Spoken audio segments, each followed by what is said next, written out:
मिंबर नूर पर जलवाबार उलमाए ज़वील एहतराम मशाइख सादात हाज़िरीन अहले सुन्नत व जमाअत, अस्सलामु अलैकुम व रहमतुल्लाहि व बरकातुहू।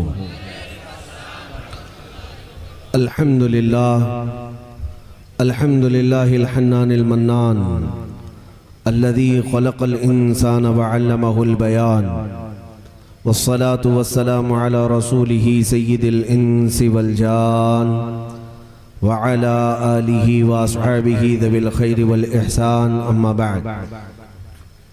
फ़अऊज़ु बिल्लाहि मिनश शैतानिर रजीम, बिस्मिल्लाहिर रहमानिर रहीम। अन्नबिय्यु औला बिल मुअमिनीन मिन अनफुसिहिम, सदक़ल्लाहु मौलाना अज़ीम।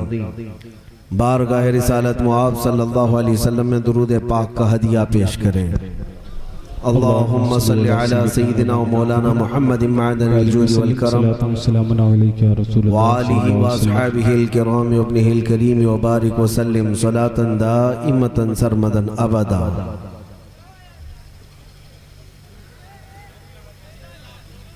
अज़ीज़ान गिरामी, सबसे पहले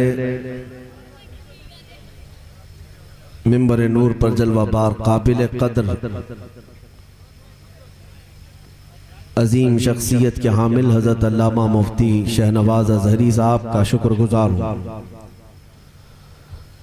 और मिंबर पर बैठे दीगर मुफ्तियान कराम उलमाए ज़वील एहतराम दारुल उलूम हनफिया रज़विया मानिकपुर से तशरीफ़ लाए हुए, और मकामी उलमा जिन्होंने इज़्ज़तों के साथ मुझे इस मिंबर पर बिठाया, और आप तमामी सामाईन का अल्लाह ताला हम सबको ये रबीउल अव्वल शरीफ का महीना खैर व बरकत का ज़रिया बनाए।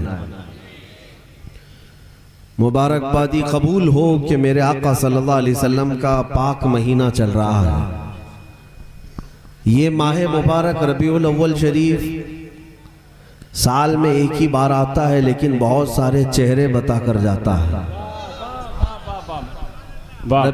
रबीउल अव्वल शरीफ का महीना कुछ चेहरों को उजला कर देता है, कुछ चेहरों को काला कर देता है। असल में महीने का कसूर नहीं, दिल का कसूर है। बस ये चमकता जोर से है, दिल में जो होता है वो मुंह पर आ जाता है। रबीउल अव्वल शरीफ का चांद दिखते ही सुन्नियों के चेहरे जगमगाने लगते हैं, बेशक सुभान अल्लाह, और कुछ कोड़ियों के चेहरे काले पड़ जाते हैं। ये माह मुबारका मेरे आका सल्लल्लाहु अलैहि वसल्लम के आशिकों के जश्न का महीना है। हर घर रोशन है, हर मस्जिद रोशन है। क्यों ना रोशन हो, आया भी तो नूर वाला। अल्लाह का रसूल जो नूर लेकर आए तशरीफ लाया है, तो सुन्नियों के घर उस नूर वाले रसूल की वजह से नूरानी हो ही जाते हैं। और जिसको नूर मानना ही नहीं, तो वो दुनिया में भी अंधेरे में है, कब्र में भी और हशर में भी। हैरत की बात है, मक्का मुकर्रमा अगर आप जाएंगे, आज भी जिन सऊदियों की वहां हुकूमत कायम है, उन पर ज्यादा तौर पर दबदबा वहाबी जमात का है। मैं वहां के मुतालिक एक बात कहता हूं, जो भी हाजी जाए या मोतमिर, मक्का मुकर्रमा में एक पहाड़ है जिसका नाम जबल नूर है। जबल नूर, ये सुन्नियों ने नाम नहीं रखा, ये बरेलवियों ने नहीं रखा, ये सब की जुबान पर बस इलाके का नाम भी जबल नूर है। नूर का इसका मतलब क्या होता है? नूर वाला पहाड़। जबल नूर का मतलब है नूर वाला पहाड़। कौन से पहाड़ को जबल नूर कहते हैं जानते हैं आप? उस पहाड़ को जिस पहाड़ पर गारे हिरा है, मेरे आका सल्लल्लाहु अलैहि वसल्लम जिस पर इबादत के लिए जाया करते थे, और कुरान की सबसे पहली आयतें जिस पहाड़ पर उतरी हैं, उस पहाड़ का नाम बरेलवियों की जुबान में नहीं, सारे मकतबे फिक्र की जुबान में जबल नूर ही है। नूर वाला पहाड़, पत्थर का पहाड़ है, लेकिन उसको नाम नूर वाला कहते हैं। हमने पूछा कि इसको नूर वाला कहते हैं, कहा इसलिए कि नबी पाक सल्लल्लाहु ताला अलैहि वसल्लम इस पर इबादत करते थे और इसी पर कुरान उतरा है। हमने कहा अकल के अंधो, जिस पर रसूल पाक कदम रख दे वो नूर वाला है, तो पूरी जात क्यों नहीं नूर वाली है? वाह वाह वाह वाह। हुजूर पाक सल्लल्लाहु अलैहि वसल्लम जिस पर कदम रखे उसको तुम कहते हो जबले नूर है, नूर वाला पहाड़ है। और सुन्नी जब कहते हैं कि मेरे आका नूर वाले हैं तो इन्हें तकलीफ हो जाती है कि सुन्नी हुजूर को बशर नहीं मानते। मेरे अजीजों, हम बशर मानते हैं लेकिन नूर वाला बशर मानते हैं। तुम्हारे जैसे नहीं कि उम्मती की तरह हो जाएगा, अमल करते करते नबी की तरह हो जाएगा, खाक नबी की तरह हो जाओगे। हुजूर पाक सल्लल्लाहु ताला अलैहि वसल्लम के लिए जो तुमने ये जो टोले निकलते हैं इनके मुतालिक आज मीलाद के मौसम में कहना जरूरी है। हमारा मुकाबला कई तरह के गुस्ताखों से है, कुछ जमात के अंदर हैं और कुछ जमात के बाहर हैं। बाहर से जो भौंकते हैं हम उनका भी मुकाबला करते हैं, अंदर जो छुपे हैं उनका भी हम मुकाबला करते हैं। हुजूर पाक सल्लल्लाहु ताला अलैहि वसल्लम की इज्जत के मुतालिक चाहे मेरे घर के अंदर बैठा हुआ भी कोई तौहीन करेगा हम उसके खिलाफ भी अलम उठाएंगे, और चाहे कहीं दूर किसी तख्त के नीचे बैठा हो, हुकूमत के नीचे बैठा हो, हम उसके खिलाफ भी आवाज उठाएंगे। हमारा नजरिया रसूल पाक सल्लल्लाहु अलैहि वसल्लम की इज्जत को लेकर है। इन्होंने जो गुस्ताखियां आज शुरू की हैं कुफ्फार और मुशरिकीन, इनको शह देने वाले भी कुछ गद्दार लोग हैं जो बनाम मुसलमान हैं लेकिन हुजूर की तौहीन इन लोगों ने भी की है, ये कह करके कि नबी आम बशर हैं। मुआज़ल्लाह रब्बिल आलमीन। हदीसें उठाकर पढ़ो, पूरी जिंदगी भर मेरे रसूल पाक के जिस्म पाक पर मक्खी कभी नहीं बैठी, सुभान अल्लाह, कभी मच्छर नहीं बैठा। और बराबरी करने वाले हो, तुम्हारी तो मच्छरदानियों में भी घुसाते हैं मच्छर। तुम बचा करके दिखाओ अपने जिस्म को। और हुजूर पाक सल्लल्लाहु अलैहि वसल्लम का हाल ये है कि हज़रत अबू बकर सिद्दीक फरमाते मेरे पैर में सांप काट रहा था गारे सौर में। मालूम है हुजूर पाक सल्लल्लाहु अलैहि वसल्लम ने जब देखा जहर चढ़ गया है, अपना लुआब पाक निकालकर हज़रत अबू बकर के पैर में लगाया, अपना थूक शरीफ। हज़रत अबू बकर सिद्दीक फरमाते पूरा जहर मेरे पैर से ऐसा निकल गया, मुझे जिंदगी में ये पता ही नहीं चलता था कि सांप इस पैर में काटा था कि इस पैर में काटा था। लुआब पाक। हज़रत अबू क़तादा फरमाते जंग के दौरान एक तीर आकर मेरी आंख में लग गया, आंख की पुतली बाहर आ गई। अल्लाह के नबी सल्लल्लाहु अलैहि वसल्लम के पास आया, यूं ही हथेली में पकड़कर हुजूर अकरम सल्लल्लाहु अलैहि वसल्लम ने अपने हाथ मुबारक से, दस्ते मुबारका से मेरी आंख को अंदर किया और अपना थूक शरीफ मेरी आंख पे लगाया। हजरत अबू क़तादा फरमाते जिंदगी भर मुझे कभी किसी आंख में जख्म होने का भी एहसास नहीं हुआ, आंख को सेहत बख्श दी। ये नबी की बराबरी करने वाले जरा अपना थूक भी कहीं लगा के देखें, अच्छा भला आदमी सड़ जाएगा, अच्छा भला आदमी जख्मी हो जाएगा। इनके थूक का हाल ये है, मुंह इतना सा है और रसूल पाक की बराबरी की बात करते हैं। अजीज़ान गिरामी, उस रसूल पाक सल्लल्लाहु ताला अलैहि वसल्लम का हाल तो ये है कि उम्मे सुलैम सहाबियाँ कहती हैं कि हुजूर जब कभी दोपहर के वक्त आराम करते, पेशानी पर पसीने के कतरे जमा होते और टपकते, मैं उसको जमा कर लेती थी।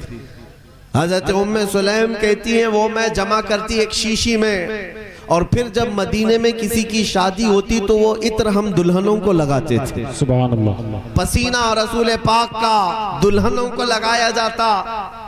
और हजरत उम्मे सुलैम कहती हैं कि पूरे मदीने में इससे उम्दा कोई खुशबू होती ही नहीं थी। सुभान अल्लाह, सुभान अल्लाह। इत्र तो दुल्हनों को लगाया गया, लेकिन बुजुर्गों ने लिखा है जिन दुल्हनों को वो पसीना मुबारका मेरे आका का लगाया गया था इत्र के तौर पर, दुल्हनों के जिस्म में तो खुशबू थी लेकिन उनकी औलाद में 7 पुश्तों तक वो खुशबू आती थी। सुभान अल्लाह, सुभान अल्लाह। पसीने मुबारका का हाल ये था। बराबरी करने वाले जरा अपने बगल में सूंघ के देख ले।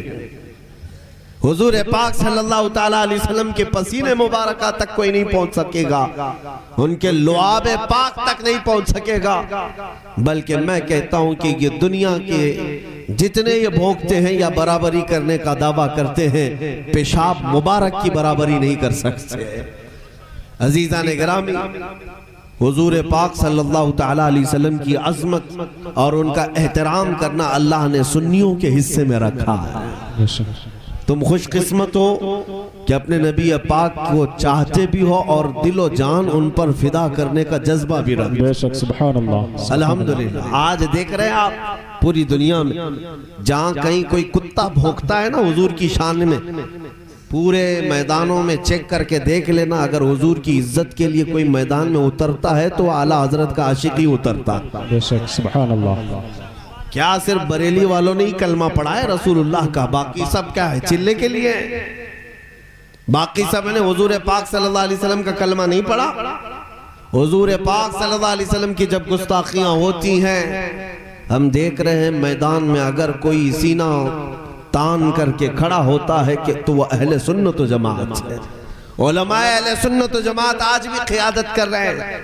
इसीलिए हमारे पड़ोसी मुल्क में एक जाहिल आदमी तकरीरें करता है, सोशल मीडिया पर बहुत सारे नौजवान उसके पीछे भागते रहते हैं, इंजीनियर है और उसकी जुबान से बात निकली है तो हमारे मसलक व मजहब का नहीं, बुग़्ज़ रखने वाला है, सुन्नियों पर तनकीद करता है, लेकिन वो कहता है अपने एक बयान में कि आज के जमाने में जैसे रसूल पाक सल्लल्लाहु अलैहि वसल्लम से सहाबा मोहब्बत करते थे, वैसी मोहब्बत देखना है तो सिर्फ बरेली वालों में नजर आएगी।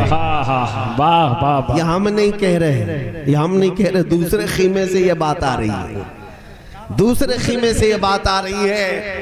अल फज़्लु लिमा शहीद बिहिल अअदा, फजीलत तो उसी की है जिसकी दुश्मन भी गवाही दे। बेशक सुभान अल्लाह। अजीज़ान गिरामी वक़ार, मैं आप सबको माह रबीउन नूर शरीफ की मुबारकबादी पेश करता हूँ कि तुम्हारे घरों में ये पाक महीना आया है तो जलसे भी शुरू हो गए और घरों में नियाज़ें भी शुरू हैं, चिरागां भी हैं, औरतों से लेकर बच्चों तक सब दुरूद का विर्द करने लग जाते हैं, मीलाद की मजलिसें होने लग जाती हैं, मस्जिदें सज जाती हैं। ये इस बात की अलामत है कि हर आदमी उसी के लिए तैयारी करता है जिससे वो मोहब्बत करता है, जिससे वो मोहब्बत करता है। उनको मुबारक हो, तुम अपने मदरसे सजा लेते हो, झंडे भी लगाते हो। कब? जब कभी कोई बीजेपी का नेता आ रहा हो, तुम कालीन भी बिछा लेते हो, लाइटिंग भी लगा लेते हो और जय जय के नारे भी लगा लेते हो। हमें मुबारक है, हम शह कौनैन की आमद पर झंडियां लहरा। सुभान अल्लाह, सुभान अल्लाह, अल्हम्दुलिल्लाह। सुभान अल्लाह। अल्लाह ताला ने हमारे हिस्से में हम आमिना के लाल की अजमत करना लिखा है। हमारी किस्मत में मेरे मुस्तफा करीम सल्लल्लाहु अलैहि वसल्लम के दरबार का अदब करना लिखा है और हम अल्लाह का शुक्र बजा लाते हैं इस नेमत पर कि मौला जब तक जिंदा रखे उस नबी का एहतराम करने वाली जमात में हमें जिंदा रख और क़यामत तक हमारी नस्लों में सिर्फ मदीने वाले ताजदार के अदब करने वाली नस्लें अता फरमा। बेशक सुभान अल्लाह। मेरे अजीजों, हुजूर पाक सल्लल्लाहु अलैहि वसल्लम की विलादत की शब में जानते हैं 12 रबीउल अव्वल को, मशहूर है ना, सब जानते हैं कि नहीं? ये सुन्नियों का मजमा है ना। हाँ, किसी को अगर तकलीफ है तो वो सुन करके भी जाए, सुधर करके भी जाए। मेरे अजीजों, हम छेड़खानी नहीं करते। अगर किसी को ऐसा लगता है तंज कर रहे हैं, गाली दे रहे हैं, हमारा मिजाज गाली देने का नहीं है। तुम अगर ट्रैक छोड़ दिए हो तो इंजन को वापस पटरी पर लाना ही हमारा काम है। वापस आ जाओ, तुम रसूलुल्लाह के हो, हुजूर की उम्मत हो, कलमा हुजूर का पढ़ते हो तो दिल को भी पाक रखो उसी रसूल के लिए, उस रसूल की अजमत भी अपने दिल में रखो। सुनो, जब हुजूर पाक सल्लल्लाहु अलैहि वसल्लम की विलादत हुई जिस दिन 12 रबीउल अव्वल को, इमाम ज़रक़ानी अल मवाहिबुल लदुन्निया में लिखते हैं कि उस रात को अल्लाह ने कायनात के तमाम जानवरों को बोलने की ताकत दी। सुभान अल्लाह। फसीह जुबान में वो बोल सकते थे। और फिर लिखते हैं जानवरों को उस रात बोलने की ताकत दी थी। एक जानवर दूसरे जानवर से बात करता, लेकिन क्या बात करते उस रात को? हर जानवर दूसरे जानवर को मेरे मुस्तफा की आमद की खुशखबरियां दे रहा था। सुभान अल्लाह। मुबारक हो शहे कौनैन तशरीफ लाए, मुबारक हो अल्लाह का महबूब जलवागर हुआ। हर जानवर दूसरे जानवर को मुबारकबादी दे रहा था। मैंने ये रिवायत पढ़ी तो फिर एहसास हुआ कितने खुश नसीब थे वो चार पैर के जानवर जो मेरे आका की आमद पर खुशियां मना रहे थे। इस दो पैर के गलीज जानवर से तो वो अफजल थे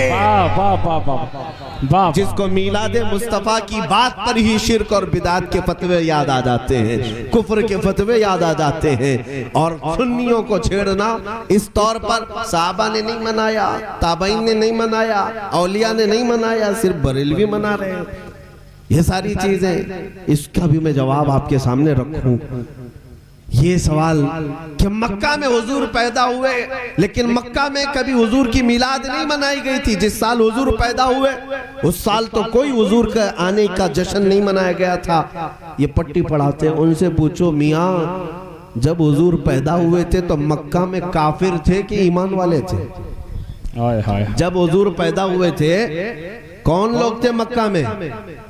सब कुफ्फार और मुशरिकीन थे, सिवाय हजरत आमिना और हजरत अब्दुल मुत्तलिब के मुआहिदीन की जमात ज्यादा नहीं थी। सब कुफ्र और शिरक में मुब्तला थे। तो तुम ये दलील देते हो कि हुजूर जब पैदा हुए कोई खुशियां उस तरफ नहीं मना रहा था। अरे मियाँ उस वक्त तो कुफ्फार और मुशरिकीन थे, अगर तुम्हारा भी ताल्लुक उन्हीं से है तो हमें कोई बात नहीं, कोई एतराज की बात नहीं। तुम्हारी रिश्तेदारी भी अगर उन्हीं लोगों से है जो मक्का के बुत परस्त थे तो हम आपसे कोई गिला नहीं करते। हाँ, खुशियां मनाई थी किसने? जब हुजूर पाक सल्लल्लाहु अलैहि वसल्लम हिजरत करके मदीने जा रहे थे, सुभान अल्लाह, 53 साल की उम्र में। लेकिन मदीने में पहले से ईमान वाले मौजूद थे। 70 से ज्यादा सहाबा वहां पर पहले से ईमान लाए हुए थे। अब हुजूर जब ईमान वालों के दरमियान आ रहे थे, मेरे अजीजों, मदीने में आम तौर पर हुजूर दाखिल नहीं हुए। बुखारी भी पढ़ लो, मुस्लिम भी पढ़ लो, मुसलसल 9 दिन तक मदीने वाले मेरे आका की आमद का इंतजार करते रहे, हर दिन इंतजार करते थे। और जब रसूल पाक सल्लल्लाहु अलैहि वसल्लम मक्का मुकर्रमा से हिजरत करके मदीने में दाखिल होने लगे, आपकी झलक नजर आई।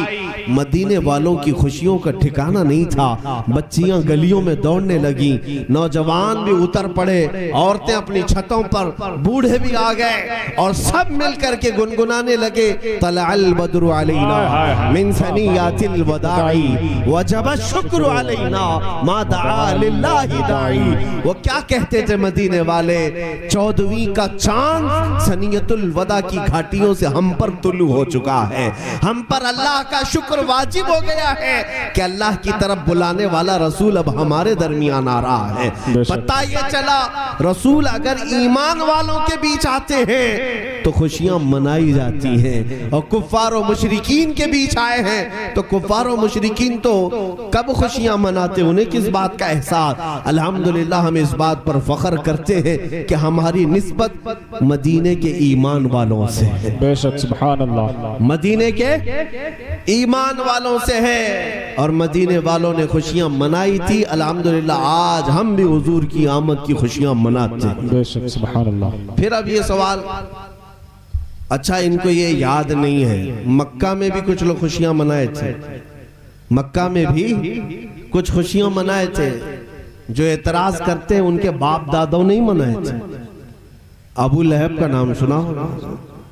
अबू लहब उस वक्त तो गुस्ताख रसूल नहीं था, लेकिन हुजूर की आमद पर उसने खुशी मनाई थी। अपनी कनीज को, सोएबा लौंडी को आजाद कर दिया था खुशी में कि मेरे मरहूम भाई के घर बेटा पैदा हुआ, खुशी में आजाद किया। और बुखारी शरीफ की हदीस है, हजरत अब्बास फरमाते हैं, हजरत अब्बास कहते मैंने ख्वाब में अपने भाई अबू लहब को देखा, मरने के बाद कुफ्र पर मरा है। पूछते हैं तेरे साथ क्या हाल होता है? उसने कहा हमेशा आग में जलता हूं, लेकिन हर पीर को मेरी एक उंगली ठंडी कर दी जाती है। मैं उसको मुंह में रखता हूं तो ठंडक महसूस होती है। पूछा क्यों? कहा इसलिए कि पीर के दिन जब मोहम्मद रसूलुल्लाह पैदा हुए थे, इस उंगली के इशारे से मैं अपनी कनीज को आजाद किया था। बस उनकी मिलाद की खुशी में लौंडी को आजाद किया तो अल्लाह ने मुझे इतनी राहत अता फरमाई। एक काफिर और मुशरिक को मिलाद की खुशी पर कब्र में उंगली ठंडी की जा सकती है, तो फिर आशिकाने रसूल की खुशियां मनाने में क्या मौला पूरी कब्रों को ठंडी नहीं करेगा? वाह वाह वाह। इसीलिए आला हजरत को पढ़ो। आला हजरत ने सच्चा पैगाम दिया है, जालिमों सुनो, हश्र तक डालेंगे हम पैदाइशे मौला की धूम, हश्र तक डालेंगे हम पैदाइशे मौला की धूम, मिसले फारस नजद के किले गिराते जाएंगे, खाक हो जाएं अदू जलकर, मगर हम तो रजा, दम में जब तक दम है जिक्र उनका सुनाते जाएंगे। नारे तकबीर, नारे रिसालत।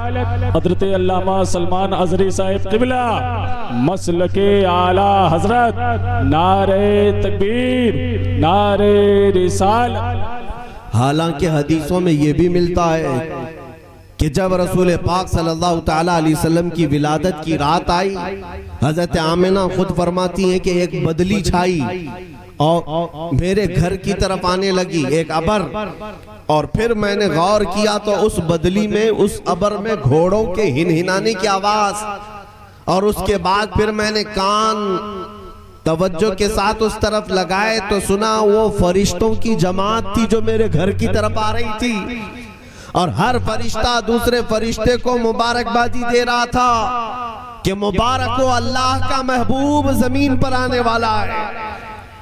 यह हज़रत आमिना फरमा रही हैं। और जिब्राइल अमीन के बारे में भी रिवायत मिलती है कि उस रात को उन्होंने अपने हाथ में 3 झंडे उठाए थे, एक खाने काबा की छत पर लगाया, एक बैतुल मुकद्दस पर, और एक हज़रत बीबी आमिना के घर पर। ये खुशियां नहीं मनाना है तो और क्या है? इसलिए मेरे अजीजों, छोड़ो इनकी उनकी बातों को। बड़े मशहूर शायर हैं, उन्होंने कहा था, हाजिरो नाजिरो गैबो बशर को छोड़, शुक्र करके वो तेरे ऐबों को छुपाए हुए हैं। सुभान अल्लाह। आप बूंदाबांदी भी शुरू हो गई है, ये मिलाद की रहमत है। सुभान अल्लाह। और इस मजमे के इन तमाम लोगों का मेरे अजीजों मिलाद की शब मना रहे हैं। अगर बारिश आ जाती है तो मैं ये समझता हूँ अभी इम्तिहान की घड़ी भी आ गई, इम्तिहान का वक्त भी आ गया, इसलिए कि बहुत मर्तबा जिंदगी में आंधियां भी आएंगी, तूफान भी आएंगे। अगर तुम मैदान में जमे रह गए तो फिर अल्लाह की रहमत भी उतरे। बेशक सुभान अल्लाह। साबित कदम रहे। ये बारिशें हमें सिखाती हैं। मैं ये नहीं कहता कि हर आदमी को बारिश में भीगने की आदत होना चाहिए, लेकिन ये जरूर कहूंगा मिलादे मुस्तफ़ा की महफिल हो तो आग भी बरसे तो जमे रहना चाहिए। हुजूर की महफिल है, मेरे आका सल्लल्लाहु अलैहि वसल्लम की महफिल है, जमे रहना चाहिए। इसलिए कि इमाम मालिक रहमतुल्लाह ताला अलैह की बात मैं आपको अर्ज करता हूँ। इमाम दारुल हिजरा मदीने के इमाम हदीस का दर्स दे रहे थे अपने शागिर्दों के सामने, और हदीस पढ़ाते पढ़ाते अचानक आपका चेहरा पीला पड़ गया और बदन कसमसाने लगे। थोड़ी देर के बाद फिर सही होकर बैठे, फिर थोड़ी देर के बाद चेहरे पर जर्दी पीलापन, फिर आपने बदन इधर उधर किया, फिर पढ़ाने लगे। 3 बार ऐसा हुआ। जब हदीस मुकम्मल कर ली तो जल्दी से उठते हैं, अपने हुजरे में अंदर भाग कर चले गए। शागिर्दों ने देखा कि कुछ तो हुआ है इमाम, दौड़ करके पीछे गए। इमाम मालिक ने अपना जुब्बा उठाया तो देखा पीठ पर एक बिच्छू डंक मार रहा था। बिच्छू डंक मार रहा था। बिच्छू का डंक सांप से ज्यादा खतरनाक होता है। आदमी दर्द में तड़पता है। इमाम मालिक को जब वो बिच्छू निकाला गया, शागिर्दों ने कहा हुजूर ये कब से काट रहा? कहा बहुत देर से। कहा उठ क्यों नहीं गया आप? कहा इसलिए कि रसूलुल्लाह की हदीस पढ़ा रहा था। अल्लाह अल्लाह अल्लाह। मेरे आका सल्लल्लाहु तआला अलैहि वसल्लम की बात कर रहा था। मुझे ये ज़ेब नहीं देता कि हुजूर की हदीस के दरमियान किसी मूजी जानवर की तरफ तवज्जो करो। मेरे अजीजों सुन्नियों, सीखो हुजूर की महफिलों का अदब क्या है। आज हमारी महफिलें इस तरह की हो गई हैं कि लोग बहुत सारे जलसों में सर्कसबाजी के तौर पर शामिल होते हैं, जैसे कोई जोकर आया हो और जोकर को देखने जा रहे हो। ये कोई एंटरटेनमेंट की महफिलें नहीं होती, ये ईमानी महफिलें होती हैं। यहाँ अल्लाह की रहमतें बरसती हैं और फरिश्ते साया किए हुए होते हैं। अपनी महफिलों को जितना तुम अदब करोगे उतनी रहमतें पाओगे। एक बात मैं बताता हूँ, मीलाद की महफिल है, आज रबीउल अव्वल शरीफ का महीना चल रहा है। मिस्र के एक बड़े बुजुर्ग शेख हसनुल बन्ना, वो मौलूद की महफिल अपने घर में रखते थे हर हफ्ते, लेकिन जब 12वीं शरीफ होती थी बहुत बड़ी महफिल रखते, सारे उलमा को बुलाते थे, सारे उलमा को। 12वीं शरीफ की महफिल थी और सारे उलमा आए थे, रात भर मजलिसे मीलाद चलती रही, हुजूर की बारगाह में कसीदे पढ़ते रहे। और उसके बाद जब सुबह सादिक का वक्त होता है तो सारे उलमा खड़े होकर बारगाह मुस्तफ़ा में सलाम पेश करते हैं, मिठाइयाँ तकसीम करते हैं। शेख हसनुल बन्ना के घर उस दिन सारे उलमा मशाइख सब थे, रात भर महफिल चली, मिठाइयाँ तकसीम हुई। जब फजर की नमाज का वक्त आया तो सब करीब की मस्जिद में नमाज के लिए गए। जैसे ही नमाज हुई मस्जिद से ऐलान होता है मुअज्जिन की तरफ से कि शेख हसनुल बन्ना की छोटी बेटी का इंतकाल हो चुका। नमाज जनाजा फजर की नमाज के बाद है। रात भर जिनके घर में मौलूद की महफिल चल रही थी, शेख की बेटी के मौत का ऐलान। सारे बुजुर्ग चौंक गए, हम रात भर उनकी महफिल में बैठे थे, अभी अचानक बेटी का इंतकाल कैसे हो गया, और फिर अभी इतनी जल्दी से जनाजा भी रख दिया आपने। दौड़े दौड़े सब मशाइख उलमा फिर से घर आए। शेख हसनुल बन्ना से पूछा कि ये कैसे हो गए, रात भर तो आप हमारे साथ थे महफिल में, कैसे अचानक इंतकाल हुआ? शेख हसनुल बन्ना कहते हैं, हकीकत में मेरी बेटी का इंतकाल मगरिब के बाद ही हो चुका था, रात को ही हो चुका था। हमने अपनी बेटी की लाश पर चादर उड़ा दी। मैंने अपनी बीवी से भी कह दिया, आज मेरे मुस्तफ़ा की मौलूद की महफिल है, मेरी बेटी की मौत का गम हुजूर की आमद की खुशी पर गालिब आने ना पाए। हम हुजूर पाक की महफिल मौलूद में हैं, लिहाजा बेटी की मौत की खबर नहीं सुनानी है जब तक ये मजलिस मौलूद ना हो जाए। अल्लाह अल्लाह, सारे मशाइख उलमा रो पड़े कि हुजूर की महफिल का अदब करने के लिए अपनी बेटी की मौत तक को इन्होंने पूरे लोगों पर जाहिर होने नहीं दिया। सुबह तक ये महफिल मौलूद का अदब है मेरे अजीजों। हमारे उलमा ने ये सिखाया हमें, हमारे मशाइख ने हमें सिखाया है। लोग आज तो जलसों को और मौलूद की महफिलों को यूं ही समझते हैं, बल्कि होना ये चाहिए कि कोई एक बंदा भी बेवजू ना बैठे, बेवजू ना बैठे। मैं तो बहुत सारे जलसों को देख रहा हूं, पान खाते, गुटखा खाते, तंबाक रगड़ते, बीड़ी पीते, जलसों में शरीक है। तुम क्या देखने आए हो? हम अपने जलसों के बारे में तो ये कहते हैं, हम महफिलें इसलिए सजाते हैं, वो आएंगे, आते होंगे, अभी आएंगे, यही सोच के हमने महफिल को सजा रखा है। हमारा तो ये कहना है, वो आएंगे, आते होंगे, अभी आएंगे, यही सोच के हमने महफिल को सजा रखा है। जब हमारी महफिलें हुजूर की आमद का इंतजार करती हैं तो मेरे अजीजों, मामूली आदमी के इंतजार में आप अपने कपड़े सही कर लेते हो, और रसूल पाक की आमद के लिए अपने पूरे तन बदन को सही करना चाहिए। अपने जिस्म के अंदर और अपनी रूह के अंदर अदब आ जाए। हुजूर पाक सल्लल्लाहु तआला अलैहि वसल्लम की आमद का वक्त है, इसीलिए मैं महफिलों का अदब भी तुम्हें सिखा जाता हूँ। तुम सुन्नी हो, इसीलिए आला हजरत फरमाते हैं, मोमिन वो है जो उनकी ताजीम पे मरे दिल से। मोमिन वो है जो उनकी ताजीम पे मरे दिल से। नजदी भी तो करता है उनकी ताजीम मरे दिल से, नजदी भी तो करता है उनकी ताजीम मरे दिल से। तुम सुन्नी हो, मोमिन हो, हुजूर की इज्जत पर मर मिटो, नबी पाक सल्लल्लाहु तआला अलैहि वसल्लम के लिए अदब रखो। हत्ता के हुजूर पाक सल्लल्लाहु ताला अलैहि वसल्लम का अदब जानवरों में भी है, जानवरों में भी है, शजर और हजर में भी है, पत्थरों में भी है। अल्लाह के हबीब सल्लल्लाहु ताला अलैहि वसल्लम के पास एक गधा जंगे खैबर में तोहफे के तौर पर पेश किया गया था। वो गधा हुजूर से गुफ्तगू करता है, हुजूर से अर्ज करता है, या रसूल अल्लाह, मैं उन गधों की नस्ल में हूं कि मेरे बाप दादाओं की सब पीठ पर अंबिया ही सवारी किया करते थे। मैं उन गधों के नस्ल का आखिरी गधा हूं और आप रसूलों के सिलसिले में आखिरी रसूल हैं। वो गधा ये कहता है कि या रसूल अल्लाह, मैं एक यहूदी के कब्जे में था, मेरा मालिक एक यहूदी, लेकिन अब तक उस यहूदी को मैं अपनी पीठ पर बैठने नहीं दिया। जब भी वो बैठता मैं उसे गिरा देता था। गधा जानवर। हुजूर पाक पूछते, वो तेरा मालिक था, क्यों गिरा देता?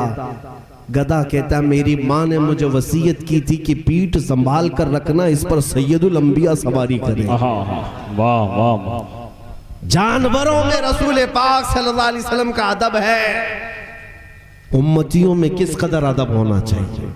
इसीलिए अल्हम्दुलिल्लाह बरेली से जिनकी निस्बत है, हुजूर का नाम आते ही वो अंगूठे भी चूम लेते हैं, और अगर हुजूर का सलाम होने लगे तो बैठे हैं तो खड़े हो जाते हैं। बेशक। ये अदब है या नहीं है? अदब है या नहीं? लोग अभी तक इन्हीं एतराजात में हैं कि तुम खड़े होकर सलाम पढ़ते हो, ये कहां से साबित है, वो कहां से साबित है। नेताओं के लिए खड़े हो जाते हो, इसका कोई सबूत पूछते भी नहीं।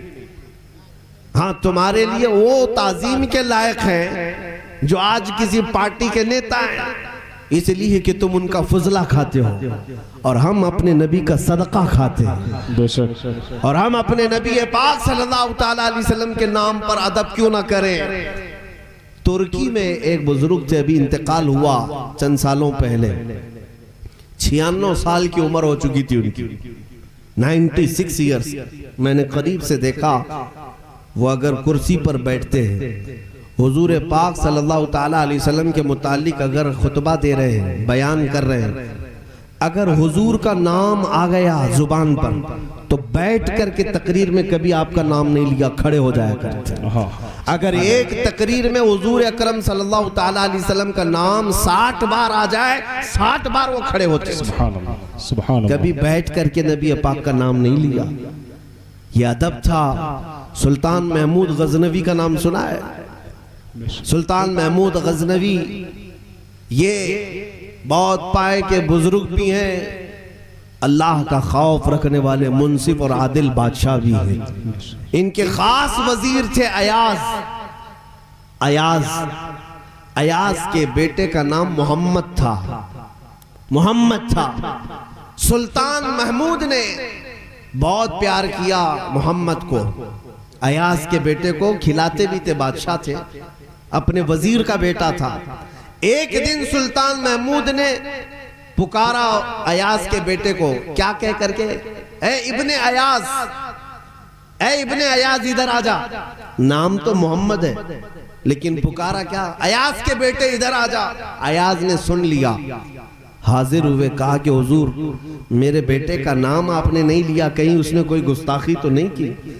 जब कभी कोई किसी से नाराज होता था तो उसका नाम नहीं लेता था, उसके बाप के नाम से या किसी और के नाम से रिश्ता जोड़कर उसे बुलाया जाता था। तो अयाज ने पूछा, मेरे बेटे से कोई गलती हुई, आप उसका नाम लेकर नहीं पुकार रहे? महमूद गजनवी कहते, नहीं हरगिज नहीं, असल में तेरे बेटे का नाम इतना पाक है, मैं उस वक्त वजू से नहीं था इसलिए उसका नाम लेकर नहीं पुकारा। अल्लाह अल्लाह अल्लाह अल्लाह अल्लाह। मैं वजू से नहीं था इसलिए उसका नाम लेकर नहीं पुकारा, इब्ने अयाज कहा। इसी को अल्लामा जामी रहमतुल्लाह अलैह कहते हैं, 1000 बार बुशोयम दहन ज मुश्को गुलाब, हुनूज नामे तू गुफ्तन कमाले बेअदबी।